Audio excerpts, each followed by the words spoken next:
બાપ દાદાના ખેતરમાં આવીને સરકાર અને એની પોલીસ દબાવી જાય તો માણસને કેટલો આઘાત લાગે મનથી. ખેતી કરવા જવું હોય તો તમારે આધાર કાર્ડ આપવાનું. કોઈ નેતાનું ગાંધીનગરમાં કાંઈ ઉપજતું નથી. સાડીઓ છે, ઊભો છે, પણ પક્ષી આવીને બેઠું તો એમ કે હાલે નીકળે, એમ કે આ સાડિયા છે. તમે સત્તા પક્ષના જાઓ સીધા ગાંધીનગર હાકળ ખખડાવો છે કોઈ કે નીકળો વેતીના પણ આય છે ને આવ્યા કે ઉપરવાળા છે કાઢી મૂકે એમ છે. ત્યાં જાવ તો આબરૂ વગર ના થાય કે દોડ્યા છે ને આવો છો આવું ને આવું લઈને. હવે ભાજપના કોઈ પણ નેતા હોય ભલે એનું કાંઈ ઉપર વજન પડે ન પડે, 2 નંબરનો મુદ્દો. હૂંફ આપવાની ફરજ ખરી કે નહીં? કાણે જવાનું શું છે? હૂંફ મરેલો માણા પાછો નથી આવતો પણ હૂંફ દેવા જવું પડે ને. એ માણાનો વ્યવહાર કહેવાય કે પીડા આવે દુઃખ આવે ત્યારે હૂંફ આપવા જવું એ માણાની નાતનું કામ છે. જે માણસ નાતમાં હોય ને એને હૂંફ આપવા જવું જ પડે. પણ જે માણસ નાતમાં ન રહ્યા હોય ને બહુ મહાપુરુષ બની ગયા હોય તો કલેક્ટર, સરકાર, મંત્રી, ધારાસભ્ય, કંપની બધાએ ભેગા કરીને ષડયંત્ર બનાવ્યું, પ્લાન બનાવ્યો કે પહેલાં કલેક્ટર આને બિનપિયત જાહેર કરશે, કંપની અહીંયા મળી આવશે, મંત્રી આને મળી આવશે, ને હવે પછી બધું લઈને આવ્યા. મિત્રો, પાછલા ઘણા સમયથી મોરબી અને સુરેન્દ્રનગર જિલ્લામાં પાવર લાઇનનું જે કામગીરી ચાલે છે ને એનો ખેડૂતો જે છે એ વિરોધ કરી રહ્યા છે. પરંતુ ખેડૂતોનો વિરોધ જે છે એ ટૂંકો પડી રહ્યો છે, કારણ કે પોલીસને આગળ કરવામાં આવી રહી છે. ખેડૂતોને પોતાના ખેતરે પણ જે છે એ જવા દેવામાં આવતા નથી. આજે ગોપાલભાઈ અહીંયા કોંઢ ગામે આવ્યા છે તો આજે કામ બંધ છે. તેની સાથે બાજુનું સાપકડા ગામ છે, મોરબી જિલ્લો છે, ત્યાં પણ કામગીરી બંધ છે. ગોપાલભાઈ, તમે આજે ખેડૂતોની મુલાકાત લીધી, તેની સાથે ખેડૂતોના ખેતરમાં જે ખાડા ખોદવાની કામગીરી જે કંપની દ્વારા કરવામાં આવી છે એ પણ જોઈ, ખેડૂતોને પણ મળ્યા, એમની સાથે વાત પણ કરી. આ બધાને મળીને શું લાગ્યું તમને? બહુ દુઃખ લાગ્યું. ખેડૂતોને આટલી હદે સતાવવામાં આવે, દુઃખી કરવામાં આવે, દબાવવામાં આવે, એ તો દુઃખની વાત છે. આપણે આપણા દેશમાં રહીએ છીએ. આ દેશમાં આપણી 5-50 પેઢીઓ ત્યાં રહીએ છીએ અને આપણા દેશની સરકાર, આપણા દેશની પોલીસ ને આપણા દેશની કંપની આપણને દબાવી જાય આપણા બાપ દાદાના ખેતરમાં આવીને, તો દુઃખ તો કેવું લાગે.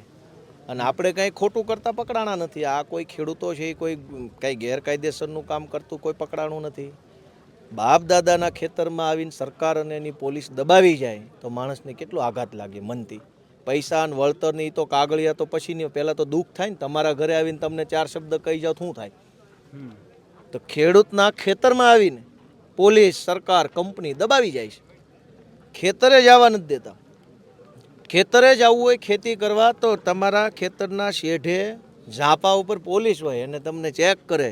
પછી એમ કે કોંઢ ગામના ગોપાલભાઈ છે તો જ જવા દે, હાથ બાર ચેક કરીને લે. ખેતી કરવા જવું હોય તો તમારે આધાર કાર્ડ આપવાનું. તો આ તો અંગ્રેજોના ટાઈમમાં આવું નહોતું. ક્યાંય ઇતિહાસમાં એવું નથી કે અંગ્રેજો હતા ત્યારે વાડીએ જવું હોય તો હાથ બાર બતાવવી પડતી, આધાર કાર્ડ આપવા પડતી. તેથી એમ નામ જવાતું હતું. દેશ આઝાદ થયો પછી આ સરકાર આવીને હવે વાડીએ જવું હોય તો આધાર કાર્ડ બતાવવું પડે. ગોપાલભાઈ, સ્થાનિક સ્વરાજ્યની ચૂંટણી હમણાં જ ગઈ, એમાં હળવદે આવી ગયું ને ધાંગધ્રા, કારણ કે વિધાનસભા બંને એક છે. તો આ જ વિધાનસભામાં સત્તા પક્ષને એટલે કે ભાજપને બહુમતી મળી. ત્યારે આ જ બધા ખેડૂતો પાસે જે ચૂંટાયેલા અત્યારે જે પ્રતિનિધિઓ છે ગયા હતા કે ભાઈ નાનું મોટું કંઈ પણ કામ હોય તો અડધી રાતે અમે બેઠા છીએ, તો એ અત્યારે અહીંયા ઉપયોગમાં નથી આવતા, એમનો અવાજ નથી સાંભળતા. એટલા માટે થઈને જ વિસાવદરથી છેક તમારે અહીંયા કોંઢ સુધી આવવું પડે છે. જો તમે એક વાત મેહુલભાઈ સમજો, તમે બધું જાણો છો પણ તમે ન બોલી શકો. કોઈ નેતાનું ગાંધીનગરમાં કાંઈ ઉપજતું નથી. હાવ એટલે હાવ આપણે ઓઠા. અમારા ભાવનગરમાં સાડિયા જેવું કામ છે. સાડીઓ છે, ઊભો છે, પણ પક્ષી આવીને બેઠું તો એમ કે હાલે નીકળે, એમ કે આ સાડિયા છે. બોલી નો એકે, હલી નો એકે, અવાજ ન ઉઠાય કે આમ ઊભા હોય કાંઈ વચ કહેજો પણ હલવાના જ છો નહીં તમે, શું કહેવાનું? એટલે આ ગામનો જ પ્રશ્ન છે. જાઓ ગાંધીનગર, જો ગરવા દે તો અંદર ગેટે. ગોપાલભાઈ ભલે આવ્યા, હાલો કાંઈ વાંધો નહીં. અહીંયા કોઈક નેતા તો હશે જ ને. કોઈક તાલુકા સભ્ય હશે, કોઈક જિલ્લા સભ્ય હશે, કોઈક તાલુકા પંચાયતના સભ્ય હશે, કોઈક તાલુકા પ્રમુખ હશે, કોઈ ધારાસભ્ય, સાંસદ સભ્ય, કોઈ આજી માજી હશે. સાંભળો, નેતા તો જથ્થાબંધ છે. તો કોકના આત્મામાં એવું કાંઈ ન લાગ્યું કે ભાઈ આ અમારા ખેડૂત છે, કાંઈક ભલે કહેવા જ, ભલે મારું ઉપજે ન ઉપજે, હું કહી આવું તો ખરો, એવું તો થાય ને. પણ એમાં ચૂંટાયેલા જે ભાજપના પ્રતિનિધિઓ છે આ જિલ્લા આખાના સુરેન્દ્રનગરના, એ થોડા સમય પહેલા જિલ્લા કલેક્ટરને મળ્યા હતા અને આ બાબતની રજૂઆતને કરી હતી. જો તમે સત્તાવાળી પાર્ટીના હોવ ને અને ચૂંટણીમાં આવો ને ત્યારે એમ કહો છો કે ડબલ એન્જિનની સરકાર છે. મુદ્દો આવે ત્યારે કલેક્ટર પાસે હું કામ જાવ? તમારે એન્જિન પાસે જાઓ. કેમ ને દાજી જાવ છો એન્જિન પાસે ગરમી પકડી જાય છે એન્જિન. કલેક્ટરને મારે મળવાનું હોય, હું વિરોધ પક્ષનો ધારાસભ્ય છું, હું મળું, હું કલેક્ટર એસપીને મળું તો વ્યવહારિક છે. તમે સત્તા પક્ષના જાઓ સીધા ગાંધીનગર હાકળ ખખડાવો છે કોઈ કે નીકળો વેતી ના પડો આઈ છે ને આવ્યા. સત્તા પક્ષનો ધારાસભ્ય કોને મળે, કલેક્ટરને કે મંત્રીને? મંત્રીને. હવે ઈ કલેક્ટરને મળશે એનો અર્થ શું થયો કે ઉપરવાળા છે કાઢી મૂકે એમ છે. ત્યાં જાવ તો આબરૂ વગર ના થાય કે દોડ્યા છે ને આવો છો આવું ને આવું લઈને. ભાઈ આ સભ્ય હો તમે ગાંધીનગર હોય એટલે તમને કદાચ તમે આ જોયું હોય છે તો. હું નહીં, ત્યાં જેટલા હોય ને ત્યાં જોવે છે રોજ. તમારે જોવું હોય ને તો હું તમને કહું ને ત્યાં સચિવાલય આવવાનું, હું કહું થાંભલે ઊભું રહેવાનું, કાંઈ બોલવાનું નહીં, જોયા કરવાનું. તમે હાં સુધી પણ ખબર પડી જાય કે કોઈને કાંઈ હાલતું નથી.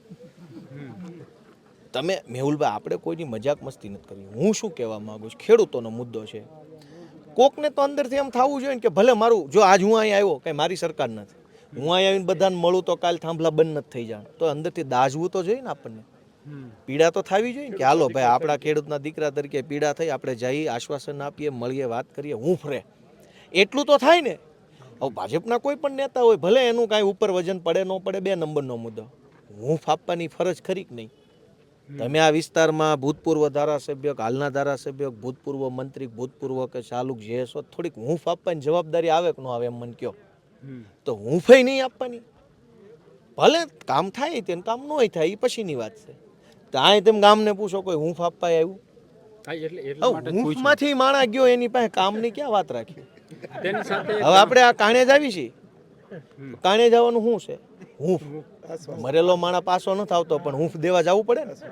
એ માણાનો વ્યવહાર કહેવાય કે પીડા આવે, દુઃખ આવે ત્યારે હૂંફ આપવા જવું એ માણાની નાયતનું કામ છે. જે માણાની નાયતમાં હોય ને એને હૂંફ આપવા જવું જ પડે. પણ જે માણાની નાયતમાં ન રહ્યા હોય ને બહુ મહાપુરુષ બની ગયા હોય તો આપણે સાદા પુરુષ છીએ એટલે આપણે હૂંફ આપવી પડે, આપણે હૂંફ લેવી પડે, આપણે એકાબીજાની જરૂર પડે. એ બધા મહાપુરુષો છે, એનો જરૂર પડે.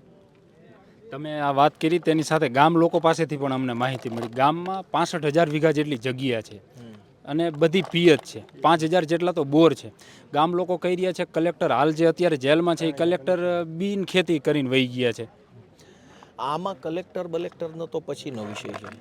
મૂળ મુદ્દો શું છે કે કંપનીને અહીંયા થાંભલા નાખવા છે એ તો કંપનીને 2-4 વર્ષ પહેલાં ખબર હશે. કાંઈ એવું તો નથી ગઈકાલ નક્કી થયું ને આજ નાખવા આવ્યા.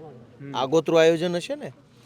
આયોજનબદ્ધ રીતે ષડયંત્ર કરીને, અંગ્રેજીમાં ઓર્ગેનાઇઝડ વેમાં કલેક્ટર, સરકાર, મંત્રી, ધારાસભ્ય, કંપની બધાએ ભેગા કરીને ષડયંત્ર બનાવ્યું, પ્લાન બનાવ્યો કે પહેલાં કલેક્ટર આને બિનપિયત જાહેર કરશે, કંપની અહીંયા મળી આવશે, મંત્રી આને મળી આવશે ને હવે પછી બધું લઈને આવ્યા.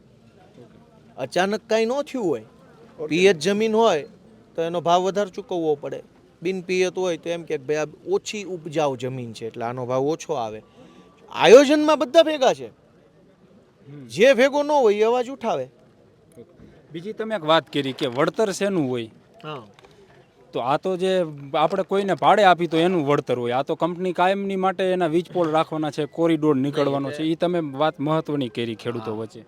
આમાં વીજળીના થાંભલામાં મેહુલભાઈ સમજવા જેવો મુદ્દો છે. આ કેમ કે આ નવો વિષય છે સમાજમાં, પહેલી વખત આ બધું છેલ્લા 10 વર્ષથી આવ્યું. પહેલાં આવું હતું જ નહીં, કાંઈ સોલાર નહીં, થાંભલા નહીં, કાંઈ નહોતું.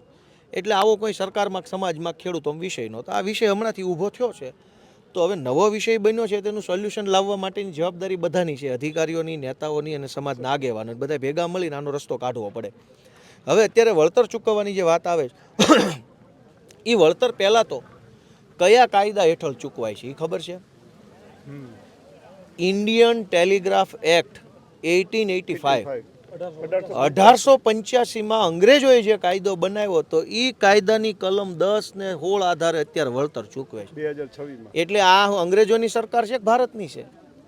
પણ એમાં ખેડૂતો એ પણ સાપકડાના કહી દે કે વળતર નક્કી કરીને ગયા એ પણ વળતર નથી આપતા, જે નક્કી કર્યું છે. પહેલા તો નક્કી કેવી રીતે કરે છે એ જોઈએ, નથી મળતું એના ઉપર હું તમને મારી અભિપ્રાય આપું.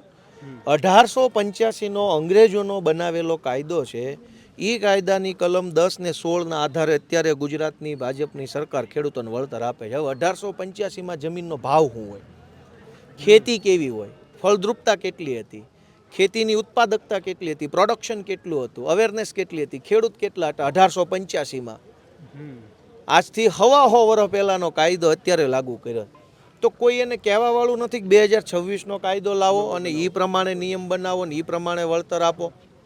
તો પહેલાં તો ખેડૂતોને આપવાનું વળતર નક્કી કરવાનો કાયદો 1885નો નહીં 2026નો હોવો જોઈએ, 25નો હોવો જોઈએ, 2022નો હોવો જોઈએ. હવે સરકાર અત્યારે અંગ્રેજોના કાયદા ઉપર હાલે છે, તો આપણા કાયદા પર આવવામાં હજી આને 100 વર્ષ લાગશે. ત્યાં તો અહીં છોકરા સિવાય કાંઈ નહીં વધે. ખેતી વેચાઈ ગઈ, મિલકત વેચાઈ ગઈ, હોનું બોનું વેચાઈ ગયું, છોકરા વધ્યા હશે 2. વળતરનો મુદ્દો મેહુલભાઈ છે. સરકાર આપણી જમીન પર થાંભલો નાખી જાય છે, એ પ્રાઇવેટ કંપની છે. પ્રાઇવેટ કંપની મારી ખેતરમાં થાંભલો નાખી જાય તો સરકારે કોની તરફ રહેવું જોઈએ? ખેડૂતો તરફ. એને બદલે સરકાર પ્રાઇવેટ કંપની તરફ છે. સરકાર મારી છે કે કંપનીની છે? થોડીક ભાઈ બત્તી મારો. સરકાર કંપનીની છે કે ખેડૂતોની છે? કંપની પ્રાઇવેટ છે, એ કમાવા હાટું થાંભલો નાખે. એવું તો નથી કંપનીના થાંભલેથી લાઇટ છે એ બધી મંદિરો મફત આપી દેવામાં આવશે, તમામ લાઇટ. અહીં કંઈ કમાવું નથી. સદાવ્રતનો થાંભલો તો છે નહીં, કાંઈ ધર્મશાળા નથી. કમાવા જ ખોલ્યું છે એણે, કંપની કમાવા ખુલી. એ કંપની કમાવા હાટું થાંભલો નાખે છે. એ થાંભલામાં જે લાઇટ જશે એમાં જ કંપની કરોડો કમાશે. તો કમાય છે, કમાવા માટે ધંધો કરવા જે કંપની આવી છે એ મને કાંઈ નથી દેતી, છતાંય સરકારી કંપનીની તરફેણમાં પોલીસ ભાડે આપે છે. હા, એ તમે કારણ કે પોલીસમાં રહેલા હો, અત્યારે વકીલ પણ છો, ધારાસભ્ય પણ છો, એટલે આ રીતના પોલીસ ખેડૂતોને આ રીતના કંદડીએ કે કારણ કે એના ખેતરે નહીં જવા દેવાનું, અગાઉ 1.5-2 કિલોમીટર અગાઉથી જ એમને રોકી નાખવાના, અને આ રીતના જે ખેડૂતોને જે રીતના હેરાન કરે છે, આ રીતના પોલીસ કરી શકે? કરી ન શકે, પણ આકાઓ ઉપર બેઠા હોય એ આકાઓ પોલીસને બચાવતા હોય તો કોઈ ઉપર માણસ છાવરવા વાળો હોય ને, મંત્રી સંત્રી સરકારી લેવલ પર, એણે કીધું કે તમ તારે મારીને ભૂત બનાવી દો બધાને, તમને પગારે આપશું ને એવોર્ડે આપશું, તો જ આ લોકો આવું કરે. આપણા દેશનું સંવિધાન શું કહે છે કે વગર વાંકે કોઈને તુંય નહીં કહેવાનું. એ ભારતનું બંધારણ આપણને તો અધિકાર આપે છે. કોઈએ કોઈની યારે માથાકૂટ વગર વાંકે નથી કરવાની, એ બંધારણ છે. પોલીસ તો બંધારણને માનવા માટે જ પોલીસ છે.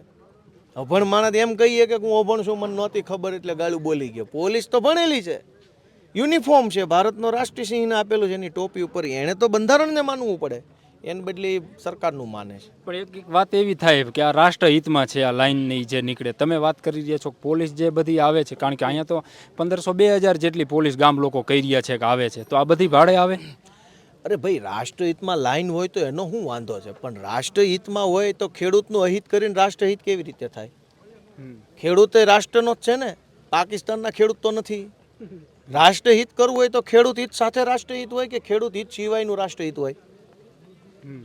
ખેડૂતનું હિત એક તો રાષ્ટ્રહિત છે, દેશ જ ખેતી પ્રધાન છે. તો રાષ્ટ્રહિતમાં દોરડા નીકળતા હોય તો નાખો ને કલેક્ટરની ધાબા ઉપર ને ધારાસભ્યો નગાસી ઉપર દોરડા નાખો. એને પહેલાં એની પાસે રાષ્ટ્રહિત કરાવો, એ ઠેકો લઈને નીકળ્યા છે. ધારાસભ્યો, સાંસદ સભ્યો, કલેક્ટરો, એસપી બધા પોતાની જાતને મહાન દેશ સેવક માને. તે એના ઘર ઉપર જ નાખો ને બધા થાંભલા ટાવર ને બધું. આ ખેડૂતને નથી કરવી સેવા, જાઓ. તમે હમણાં એક વાત એ પણ કરી કે આ જે બધા ખેડૂતો પીડિત છે એ બધા હિન્દુ ખેડૂતો છે, એમાં બીજા કોઈ નથી. ભાઈ બીજા હોય બી શકે, ધારો કે બિન હિન્દુ હોય બી શકે. જાજા કોણ છે? હિન્દુ ખેડૂતો છે. સરકાર હિન્દુઓનો હોવાની દાવો કરે છે. હવે હિન્દુઓની સરકાર હોય તો હિન્દુ ખેડૂતોને તકલીફ પડવી જોઈએ કે ન પડવી જોઈએ? મહત્વની વાત છે ને, આ બધા હિન્દુઓ છે અને એમાંય રાજપૂતો છે પાછા મોટા ભાગના. હવે રાજપૂત સમાજનો બલિદાનનો કેવડો મોટો ઇતિહાસ છે હિન્દુત્વ બાબતના. તો સરકાર હિન્દુઓની હોવાનો દાવો કરે છે અને ઉપરથી પાછી એ જ સરકાર હિન્દુ ખેડૂતોને ધોકા મારે છે. એ કેટલું વ્યાજબી? તમે કહો, તમે હિન્દુ દીકરા હાલો કહો, કેટલું વ્યાજબી છે આ? તો તમે હિન્દુત્વનો દાવો કરો છો ને હિન્દુ ખેડૂતોની જમીનમાં જબરજસ્તીથી દંડા મારીને, બહેનો દીકરીઓને અપમાનિત કરીને, નાના છોકરાઓ ઉપર જુલમ કરીને, પોલીસ લાવીને હિન્દુ ખેડૂતોના ખેતરો પચાવી પાડો છો. આ તો મોહમ્મદ ગજની જેવું કૃત્ય કહેવાય. ગજની આવતો તો આવી રીતે ગમે એની જમીન પચાવી પાડતો મફતના ભાવે. તો સરકાર હિન્દુઓની હોવાનો મતલબ શું થયો? પછી ફાયદો શું થયો જો આવું આ જ કરવાનું? તો આમાં ગજની હું ભાજપ હું. ગોપાલભાઈ, હવે આનો રસ્તો શું? કારણ કે થોડા દિવસ પહેલાં પણ અન્ય પાર્ટીના આગેવાનો સાથે પણ અહીંયા ખેડૂતોની બેઠક થઈ હતી. આજે તમે અહીંયા આવ્યા છો. કંપની જે છે એ પોલીસના જોરે કામગીરી કરે છે, તો આ સભા ખેડૂતો આવે, બધા ભેગા થાય વાતો કરવાની, તો આનો રસ્તો શું? એમ કોઈ પણ પ્રશ્નનો જવાબ છે ને એ લાંબા ગાળાનો હોય. જેવડો પ્રશ્ન એવડો સમય. આ નાનો પ્રશ્ન હોય તો કલાકમાં પતી જાય, મોટો પ્રશ્ન હોય તો 2 મહિને પતે, એનાથી મોટો હોય તો 2 વર્ષે પતે. આ પ્રશ્ન ખાલી કોંઢગામનો નથી, ગુજરાતના 15 જિલ્લાનો આ મુદ્દો છે. અલગ અલગ જિલ્લાઓમાં કંપનીઓ પોલીસ લાવીને, અને પોલીસ લાવીને નહીં તો સરકાર પોલીસ આપે છે ને, મને ને તમને કેમ ન આપી પોલીસ? તો સરકાર પોતે આમાં સામેલ છે ખેડૂતોના ખેતરો પચાવી લેવામાં. તો આનો રસ્તો એ છે કે સરકાર ઉપર જનતાનું દબાણ બને, અને બધી કોશિશ કર્યા પછી જો સરકાર ઉપર જનતાનું દબાણ ન બને તો જનતા જાગૃત બનીને સરકાર બદલી નાખે. આજ તો આનો રસ્તો છે, બીજું તો શું હોય? અંતમાં એક છેલ્લો સવાલ, કારણ કે કિસાન કોંગ્રેસ ને કિસાન સંઘર્ષ સમિતિ 15 તારીખે ખેડૂતોના અવાજ માટે થઈને કહી રહ્યા છે કે અમે રેલી, ટ્રેક્ટર રેલી કાઢી રહ્યા છે. કઈ રીતે જોવો એ? સારી રીતે જોઉં છું, સારું કહેવાય. સમર્થન તમારું? ખેડૂતનો મુદ્દો હોય ને અમે ભેગા જ હોય. મુદ્દો ખેડૂતનો હોવો જોઈએ. પછી કોણ ઉઠાવે છે ને કઈ પાર્ટીનો છે ને કયા ગામનો છે ને કઈ નાતનો છે એનો કોઈ અર્થ રહેતો નથી. વાત ખેડૂતની હોય તો સારી જ બાબત છે ને, તમે કરો તોય સારી, રાણા સાહેબ કરે તોય સારી. વાત તો ખેડૂતની છે ને. આપણો ટેકો તો વાતને છે, વ્યક્તિને થોડો હોય. વ્યક્તિની કોઈ વાત જ નથી, મુદ્દાને ટેકો, કે ભાઈ ખેડૂતનો મુદ્દો લઈને જે કોઈ વ્યક્તિઓ હાલે છે એને અમારો ટેકો છે. જે કે એ રીતનો વાત ખેડૂતની થવી જોઈએ. પછી કાંઈ આનો એવું તો નથી કે ટ્રેક્ટર રેલી તમે કાઢી અને ટ્રેક્ટર રેલી પૂરી થઈ એટલે તરત ત્યાં ઈવીએમ મૂક્યો છે કે મંડો દાબવા આવે, એવું તો છે નહીં કાંઈ કે જેની રેલીમાં ગયા એનું દાબીને વહી આવશે. ચૂંટણી ટાણે છે. અત્યારે આ મુદ્દો છે તો અત્યારે આપણે આપણી રીતે ખેડૂત તરીકેનું કામ કરવાનું. મને આ વાત કરતા એટલે એક મુદ્દો યાદ આવ્યો, કારણ કે તમારા જ એક સમયના પૂર્વ સાથી આ જ જિલ્લાના અને ખેડૂતોના પ્રશ્નોને લઈને આક્રમક રજૂઆતો ને બધું કરતા. કદાચ એ આમાં હોત તો તમારે વિસાવદરથી અહીંયા આવવું પણ ન પડત, કારણ કે એ લડતા ખેડૂતોના પ્રશ્નો. અત્યારે છે નહીં, એમાં એમની કમી દેખાય ને. હવાર પડી ગયો હવે તો. તમે કાળે અંધારી વાત કરો છો, રાતની આ હવાર પડી ગયું કહેવાય. હવે આમાં નવી રાત, નવો દિવસ, નવું વાત. આમાં શું હોય? કાંઈ ને કાંઈ. એક માણસ ઉપર દુનિયા થોડી ટકેલી છે. કોઈ માણસ એવો દાવો કરે કે હું મહાન છું, આ ગોપાલભાઈ વૈયા જાય તો દુનિયા ઊભી રહેવાની છે. સમાજનું કામ એવડું મેહુલભાઈ મોટું કામ છે કે આમાં જેટલું તમે કામ કરો એટલા સમાજના અને કુદરતના આશીર્વાદ મળે. ને એમાંય ખેડૂત તો ભગવાનનો અવતાર ગણાય. ભગવાન બલરામ છે એ ખેડૂત હતા, કૃષ્ણ ભગવાનના મોટા ભાઈ. એટલે ખેડૂતનો વારસો ભગવાન બલરામથી આવ્યો. બલરામ ભગવાનના હવે હળ હતું. ખેડૂતના આશીર્વાદ, સમાજના આશીર્વાદ મળે ને એનાથી મોટું કાંઈ હોય નહીં. એટલે કોઈ વ્યક્તિ ખેડૂતોથી કે સમાજથી મોટો ન હોઈ શકે. આપણે બધા છીએ તો ખેડૂતોથી, સમાજથી, આપણા ગામથી ઉજળા છીએ. ગામથી મોટા, નાતથી મોટા, ખેડૂતથી મોટા કોઈ થઈ ગયા હોય તો ભગવાન એને 100 વર્ષના કરે દુઃખી થવા.